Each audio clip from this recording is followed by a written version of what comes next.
সবাই একটু অপেক্ষা করুন, আপনাদেরকে দেখাবো আজকে বুদ্ধের দন্তধাতু এবং কেশধাতু। সবাই শ্রদ্ধার সহিত সাধুবাদ দিয়ে অনুমোদন করবেন। অনেক দূর থেকে, ইন্ডিয়া থেকে, ওপার বাংলা থেকে যারা বুদ্ধকে পূজা করেন, বুদ্ধের দন্তধাতু পূজা করার জন্য, বুদ্ধ কেশধাতু পূজা করার জন্য সেই নন্দনকানন বৌদ্ধ বিহারে চলে এসেছেন।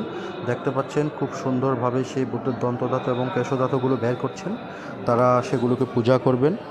অবশ্যই আপনারা প্রত্যেককে দেখার সুযোগ করে দিবেন, যাদের প্রত্যেকে দেখে পুণ্য অর্জন করতে পারে।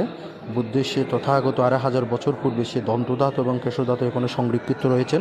সেই আমাদের বাংলাদেশের নন্দনকানন বৌদ্ধ বিহারের আপনারা দেখতে পাচ্ছেন খুব শ্রদ্ধার সহিত মাথাতে নিয়ে সেই ভিক্ষু সেই বুদ্ধের দন্তধাতুকে বের করছেন। সাথে রয়েছেন স্পর্শানিধি শ্রমণ সহ। প্রত্যেকে একটু সাধুবাদ দিয়ে অনুমোদন করবেন এবং প্রত্যেককে দেখার একটু সুযোগ করে দিবেন।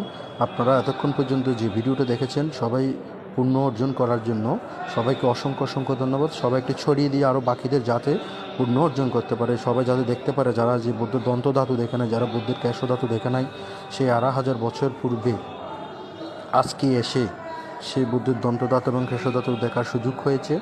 সবার প্রতি কৃতজ্ঞ এবং ভিডিওটা সম্পূর্ণ ভিডিও দেখার জন্য সবাইকে অসংখ্য অসংখ্য ধন্যবাদ। সবাই একটু ভিডিওটা ছড়িয়ে দিবেন, সবাইকে দেখার সুযোগ করে দেবেন। ধন্যবাদ।